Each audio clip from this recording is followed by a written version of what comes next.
Lots of the analysis of data that we do in economics relies on index numbers. And so this video should help with interpreting and understanding data that's presented in this way. So just one example of how we use index numbers in economics is when we're calculating inflation using the consumer price index. And when we're putting together index numbers, what we do is we allocate a base year, and that's given a value of 100, and then any variation from this base year shows the percentage increase or decrease across the data. And the reason why we do this is it makes comparisons over time and between different data sets, for example, different countries, really quick and easy. And so you can see, for example, we can see from this data that the rate of inflation in the UK is 4.3% in 2011, while the rate of inflation in the US is 2.5%.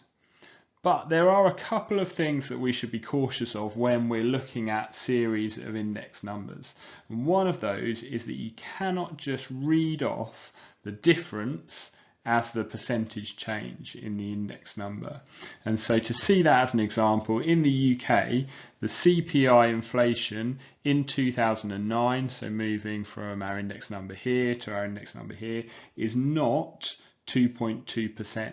So for that change, we would need to do our usual percentage change calculation, which would be 2.2, which is the difference, divided by 93.4, multiplied by 100, which would actually give us 2.4% to one decimal place. So the rate of inflation in 2009 would be 2.4%, not 2.2%. The only reason why we can read this percentage change straight off in 2011 is because the change is from the base year of 100. And if we were to do 2.2 divided by 100 multiplied by 100, it would clearly still give us 2.2.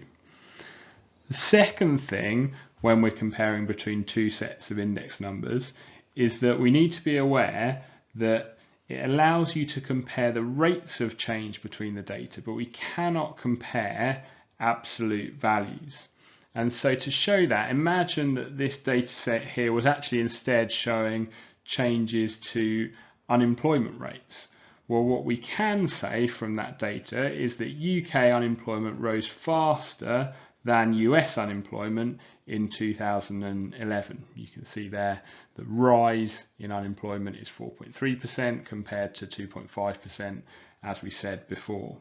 But we cannot say that more people are unemployed in the UK compared to the US in 2011. That's not what index numbers show, and the different population sizes between the different countries would clearly make that almost impossible.